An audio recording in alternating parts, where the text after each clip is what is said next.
Welcome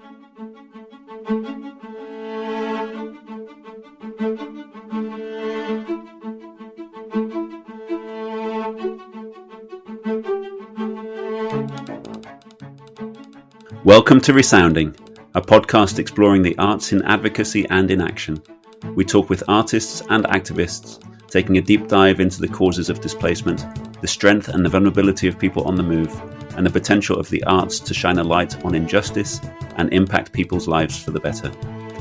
To kick off 2022, we were joined by Laura Hassler, the founder and director of Musicians Without Borders and one of the founding members of the Art27 network.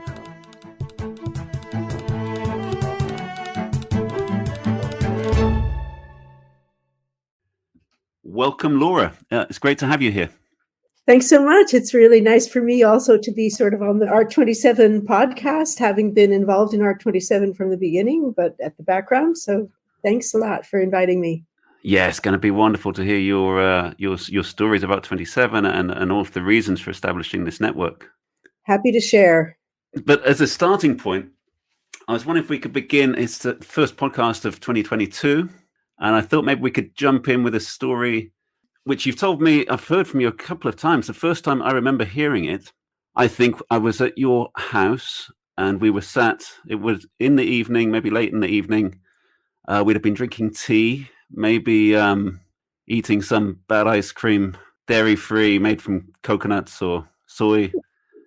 I think one of us was feeling bad about something, maybe me, feeling a bit down.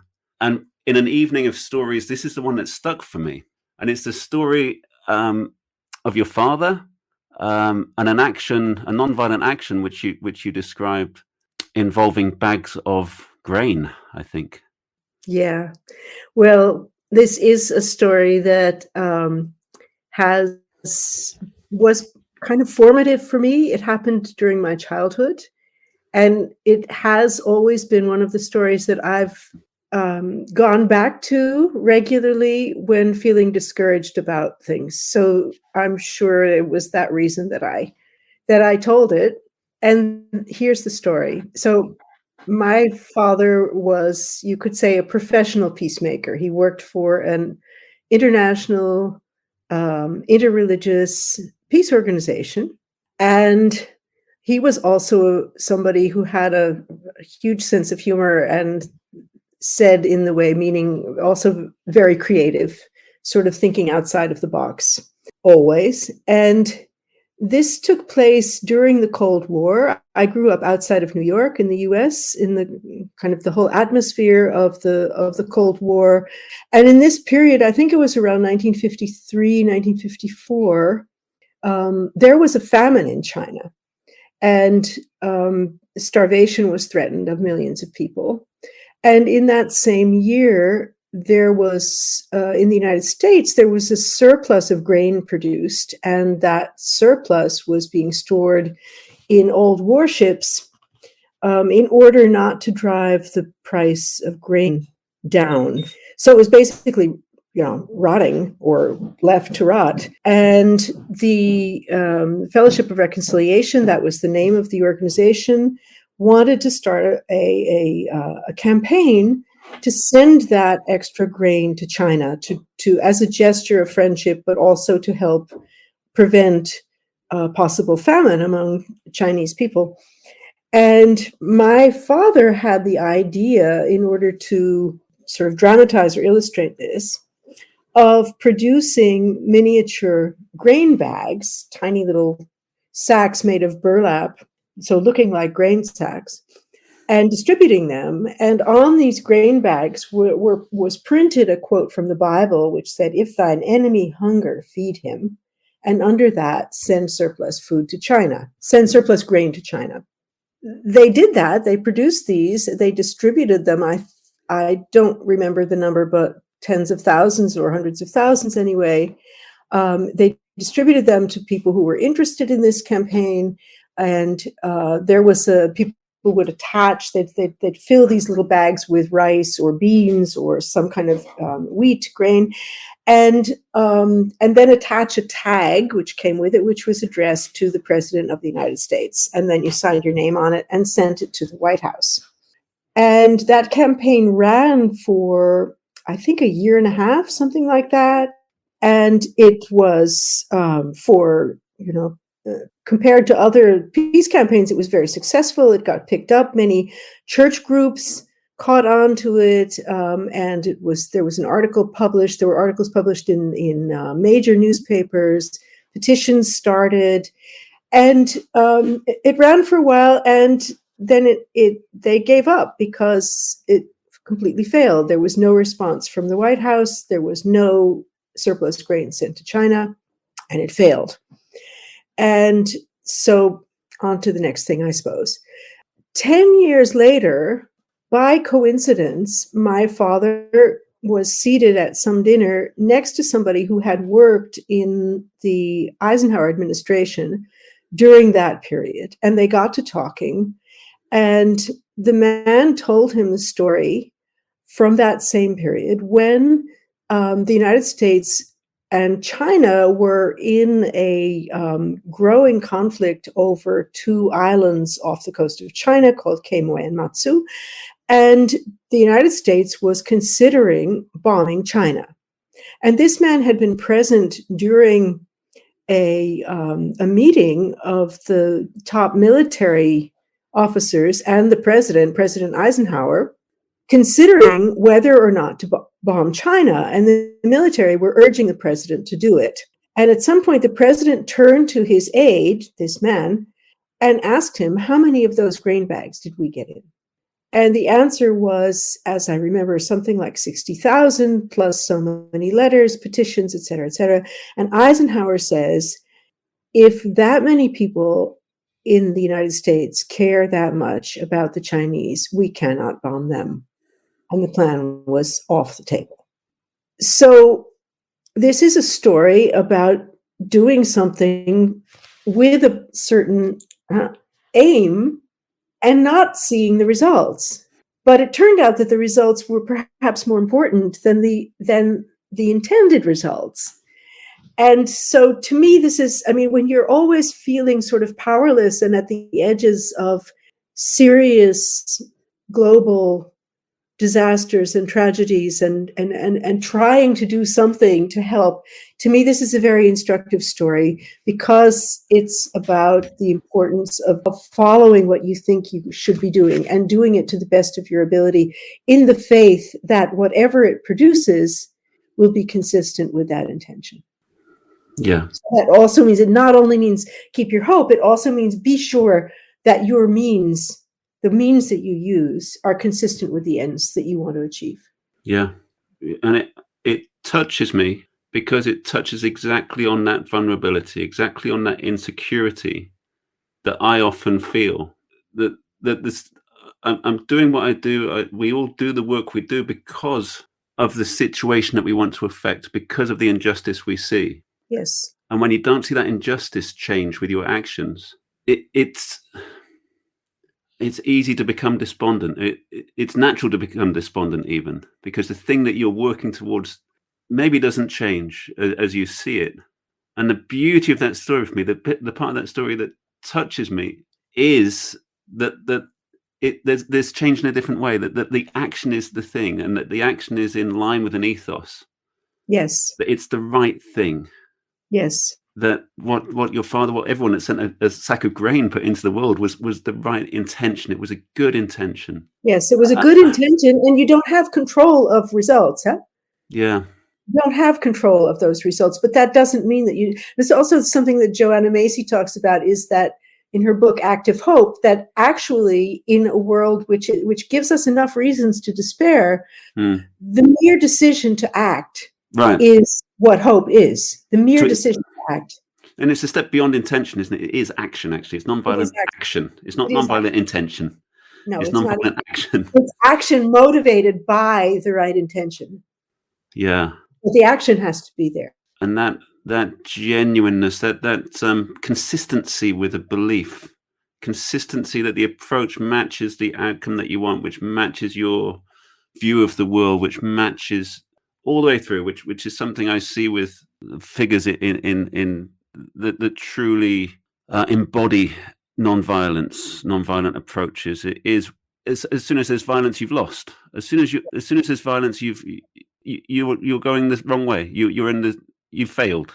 Well, there are also two ways of looking at that. I mean, there's the strategic, tactical argument, which in fact now has been backed up, that even when you're talking about political movements that are opposing, for example, oppressive regimes, that the chance of winning, you could say, and the chance of your movement continuing over the years is statistically larger when it's nonviolent. And there are many people who have gone for the nonviolent approach for strategic reasons.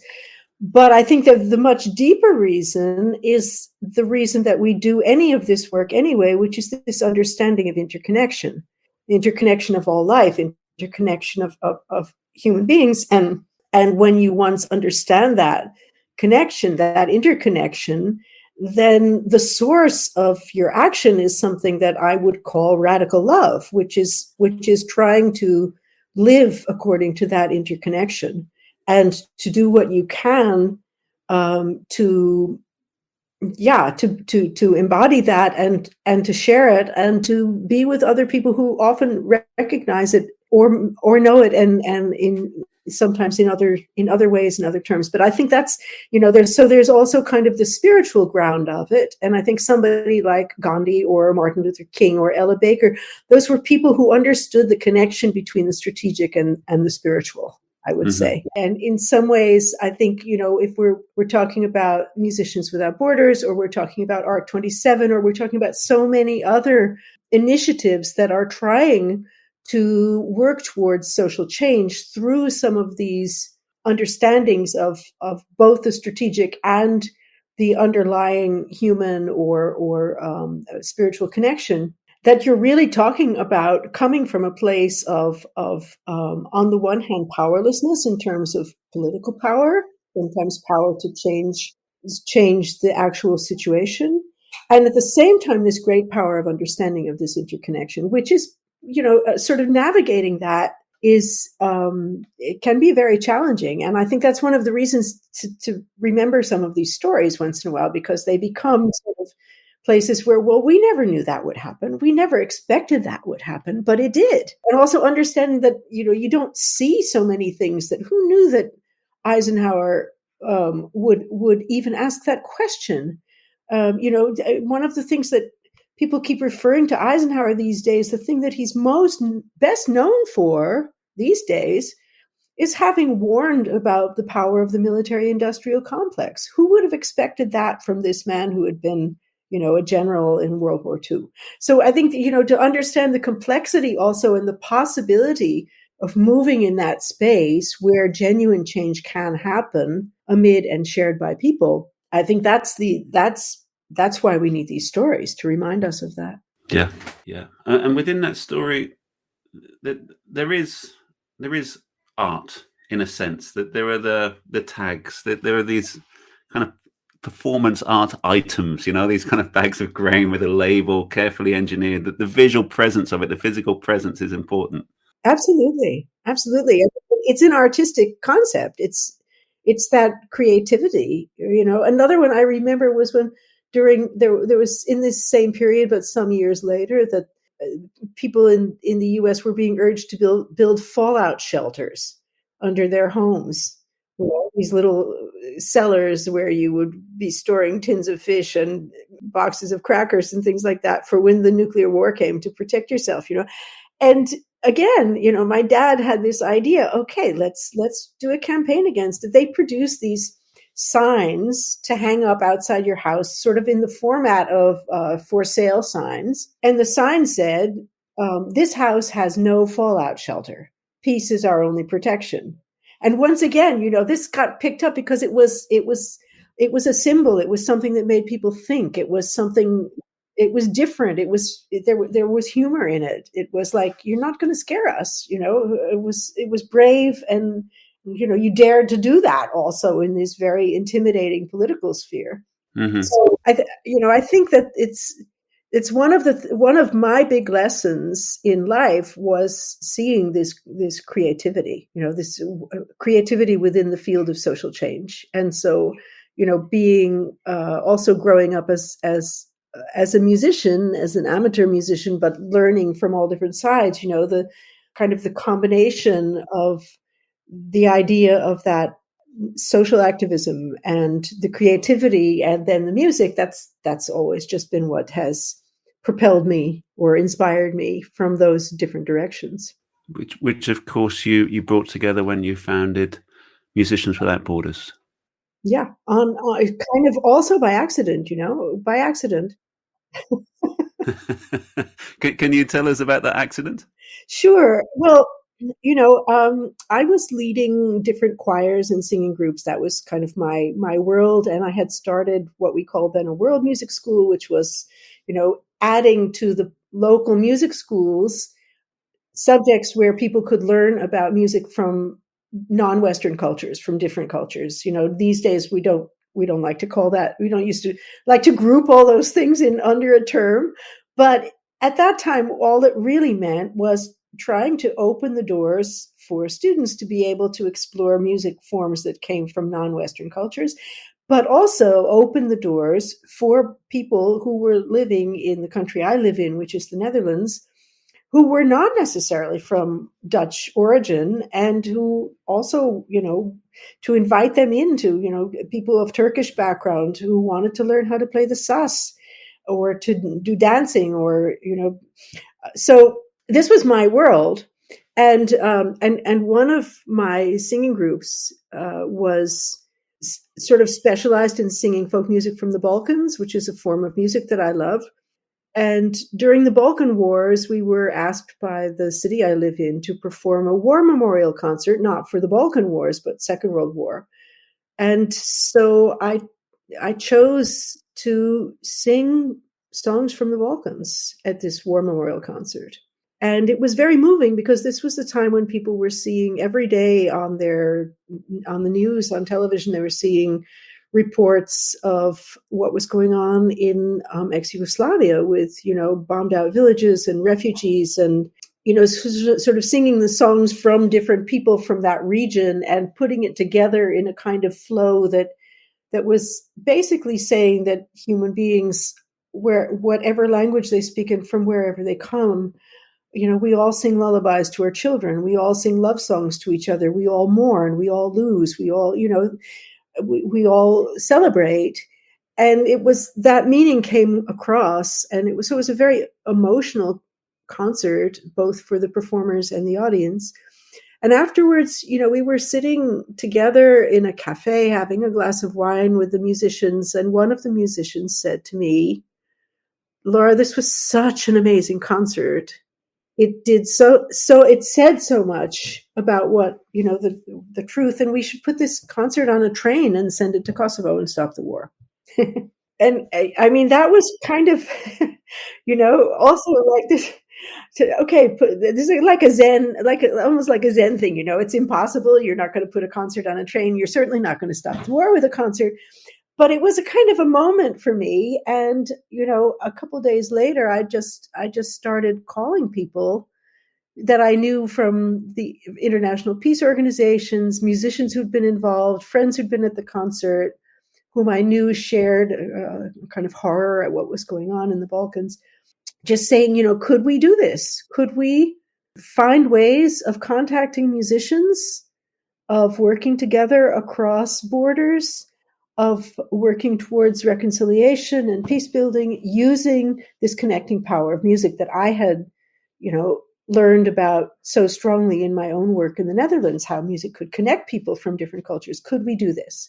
A peace organization said, yes, you're welcome to come and use some space. And, within a couple of weeks, we had an office and we had volunteers coming in and out, and somebody knew somebody who knew human rights activists in Macedonia, and somebody else knew people in Bosnia. And, we just started contacting people. Within a few months, we were actually putting that concert plus a bunch of other things, not on a train, but on buses, and taking them to refugee camps, temporary, like emergency camps that had been set up for refugees from Kosovo in the Netherlands.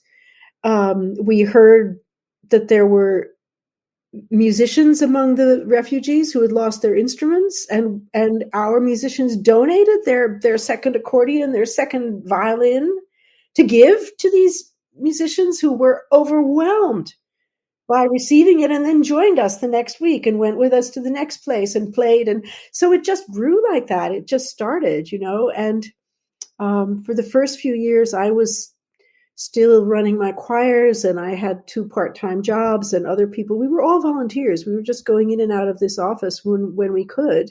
And then somebody invited us to come to Bosnia and to so that concert was in May of 99, and in early December, we were in Bosnia, and we were performing for the opening of a children's center, but we found our way to a refugee camp there also, with recent refugees from Kosovo, probably, and, sort of in the mud with tents, in making music with children. And that's how it started.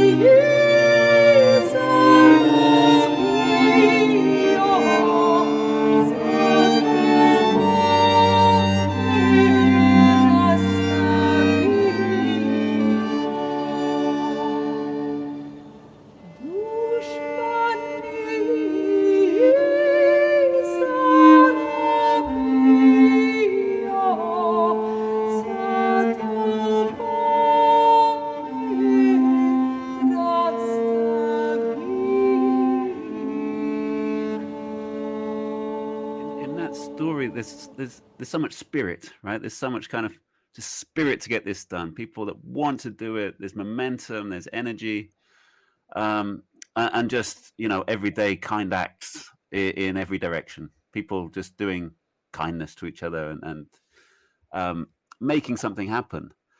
Yeah. As I'm listening, I'm thinking, how have you maintained that spirit when, by necessity, that there are elements of bureaucracy and administration to do, and budgets to look at, and staff contracts to go through, and all the things of a growing organization? I want to answer that, but first I want to go back to the grain bag story, if I may. Yes, please. Because the parallel that I'm just thinking of this now, the parallel with the beginning of Musicians Without Borders is this. Here we were feeling powerless and feeling grief at what was going on, a 2-hour flight away from where we were living. Mm-hmm. Every day, seeing this every day and feeling powerless. And that came together in this concert where people in the audience were weeping. People who were performing we had to do really our best to hold it together, because it was one of these places where, a concert where there's no applause. It's everybody recognizes the seriousness of the moment. And the impact, the emotional impact was strong. The message was strong. And then there's this idea, which is completely out of the box and crazy. Put it on a train and send it to Kosovo, the music. And somehow in deciding to take that action, you're also answering your own feeling of powerlessness. And I see that the parallel to that grain bag thing, there was this immense, trauma going to happen in China, and people feeling powerless to do anything. And then you have an idea and you do it, and it's creative and it leads to something. Okay. So that's the parallel that I see with that story. Mm-hmm. Yes. And then fortunately, at that time, we didn't have an organization. We called ourselves Musicians Without Borders right away, but we didn't have an organization. We got some money together for I don't remember how we did it, except I remember that money just kept donated to do it. And we did that all very informally. I mean, it would never pass muster these days, ever. 6 months later, we got some money from the city of Alkmaar, where I live, because one of the aldermen was very sympathetic about this idea. And he managed to give us, I guess, the equivalent of what would be like 10,000 euros these days. And I don't remember, they probably made that over to the peace organization, but I do remember, going to the bank and getting Deutschmarks in cash which we took with us. We distributed 20,000 Deutschmarks amongst us and took them on this 3-week trip, in fanny packs, so we could pay everything. When we came back, we still had some money left, and that cash just went into the safe, and we used it. You could never do that anymore. So I guess the answer to the question about how do you manage that as an NGO is that as you grow, obviously you realize that you have to start getting yourself organized. And in the first place, we had some help from this international peace organization, the IFOR, where we had an office space. So they did some of the bureaucratic stuff and helped us get set up. And we didn't have money for anything. Some other organization that had thought to start themselves as Musicians Without Borders and had never done anything gave us their legal status, gifted it to us. So it's kind of funny that we started in 1999, but the founding legal document is dated 1998. So, and they turned it over to us in 2000. So, we gradually learned as we went, and also gradually, attracted people who had the kind of knowledge that we needed. I mean, I don't myself have so much of the knowledge that we use now, but gradually people have been attracted and, often come in as volunteers first and just helped. At a certain point, then you realize, okay, we're missing this, we're missing that, we need to do these things. So then you find people and you find ways, and sometimes those are people who offer their expertise, and sometimes you manage to find some money to hire people. And that's how it went, gradually, organically, organic growth, I think you would call that. Still staying true to the ethos that you started with. I couldn't survive if we had become as bureaucratic as many organizations are, I think. It's one of the reasons that I've never had the ambition to grow into a huge organization with branches all over the world. Also because I've heard enough stories about how sometimes that works, but so often it becomes a place where people don't feel that true mission anymore, or don't. And I think it's important that everybody who's involved, whatever your role is, share the, however you define it, share the dedication to that mission. Yeah. And I think very importantly is that you as a leader hold that way of interacting, that way of viewing things, your beliefs, your core intentions, philosophy. You share them as a leader and inspire it in the rest of us. I've often been very grateful for that in moments where I've had a vision of how I should act, and you've pulled me back or just helped guide me to perhaps a slightly different way of thinking, in fact. Not even what to do necessarily, but to maybe help me to step away from come at things in a slightly different way, hold something else as more important than perhaps what I was holding as important. Maybe that's what it is, which I think comes back to that kind of philosophical core of an organization that I do see you acting according to your foundations, your principles. It's nice to hear. It's also so that I don't think that it's all me at all. I know it isn't. When we were first starting, at one point somebody told us we should do strategic planning, and I had no idea what that was. But we ended up sitting around a table with somebody that came in, to guide us and she said, the only thing I really remember from that, except for the fact that we produced this document that was totally unrealistic and never got read or used again, I remember that she described a successful organization as a kind of many-faceted gem. And she said something like, everybody who's involved has to recognize at least some of those facets as belonging to them. They don't all have to be the same ones, but together it has to be one thing. And the more facets you have in that, the more beautiful the gem is. If we connect that to R27, to this network, if I think of advocacy networks, movements even, an important aspect is that these are organizations which kind of share a grievance, share a motivation towards a certain goal, that they're acting towards redressing a certain injustice or area that they feel there should be change. In R27's case, that's the way that people arriving initially in Europe were being treated, were being so poorly and unjustly treated. And a network which would use the arts as a means of raising awareness and also addressing needs at a very kind of day-to-day level also. So there again, it's this kind of multifaceted kind of a network where people have different strengths, or people are maybe viewing that even slightly differently, or where they can assert some pressure or assert some change in different areas.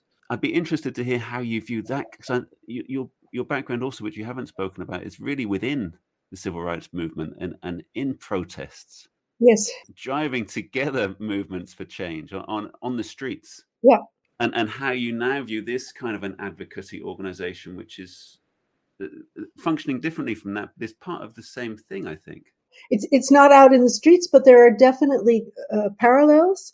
Also, as you described, all the organizations that are part of Art27, and I would encourage people to go to the website of art27.art and sign up, both for your organization, but also if you are an artist and want to be part of this network. I think one of the interesting things is that, I'm director of Musicians Without Borders, and I helped to found Art27 because Musicians Without Borders has a kind of a broader remit. But because we're working in many different contexts, all of which have to do with responding to war and armed conflict and its effect upon communities. But one of those is working with people who have been forcibly displaced by war. And so refugees, people who are on the move. And I think this is true of most of the platform of Art27, that they're doing other things as well. And this is kind of the common ground. This is the issue that brings us together, that we all care about, and that most of us have programs relating to, but in any case, we care about this vision. So the idea of coming together around a specific issue in order to strengthen the vision and the advocacy of each of the members by doing this together. And again, here's a parallel from my history and some of the things that I learned. Again, going back to my father, he was the director at some point of the Fellowship of Reconciliation in the US. And one of the many things that they did, they worked on disarmament, they worked on that issue around China and starvation, so Cold War, in trying to influence the politics. They worked in opposition to the Vietnam War. They supported Martin Luther King in the civil rights era. But one of the other concerns they had was around political prisoners and conscientious objectors. So at some point in the late 50s, early 60s, knowing that there were a number of organizations or initiatives around the world specifically about political prisoners and including conscientious objectors, a bunch of people got together in London and set up a new platform, and that platform became Amnesty International. So these were all organizations with complex programs, including this issue. And that's the parallel I see with Art27, because this is such an important issue that no one organization coming from the arts can take it on its own. And so the idea was to enlarge our potential to impact this issue through the arts by bringing together festivals, performers, community arts-based organizations, people working on the ground, musicians with a refugee background. So bringing that whole group together, or non-group, all of those actors together in a platform, that was the idea of Art27.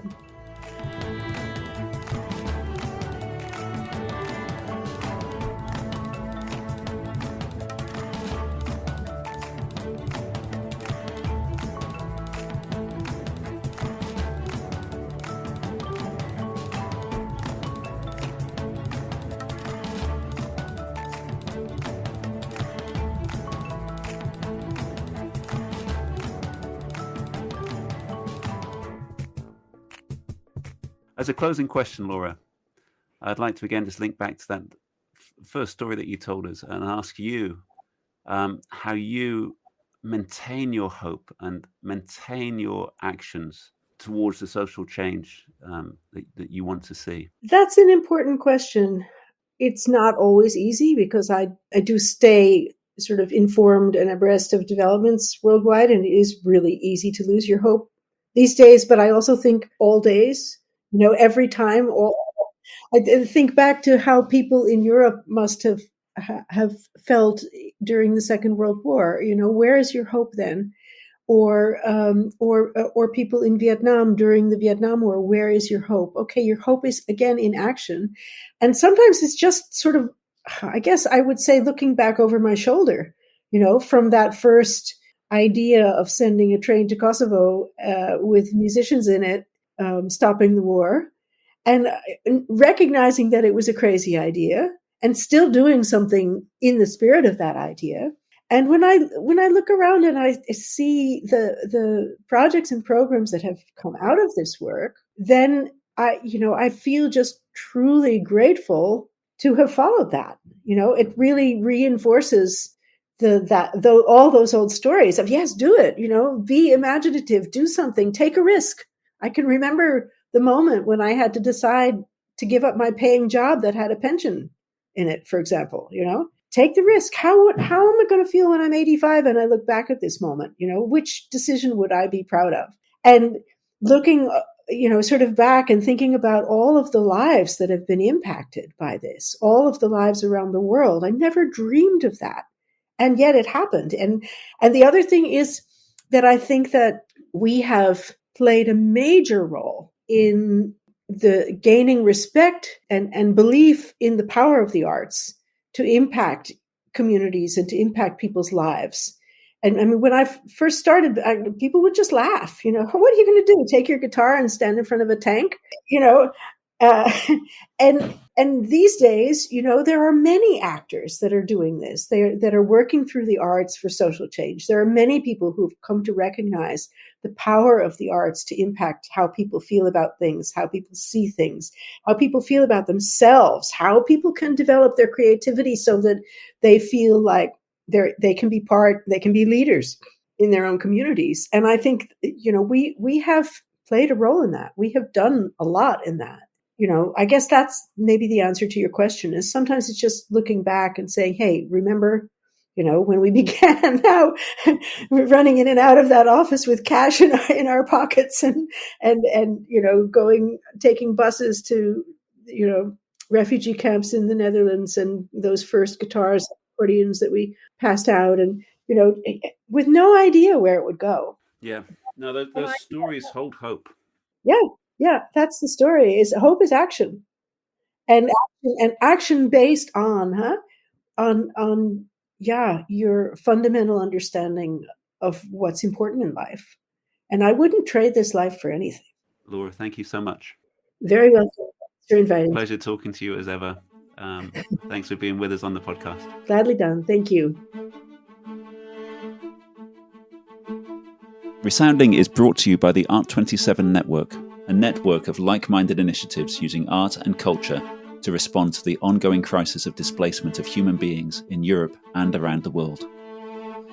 To find out more and to join our growing network, you can visit our website, art27.art, or follow us on Facebook at Art27.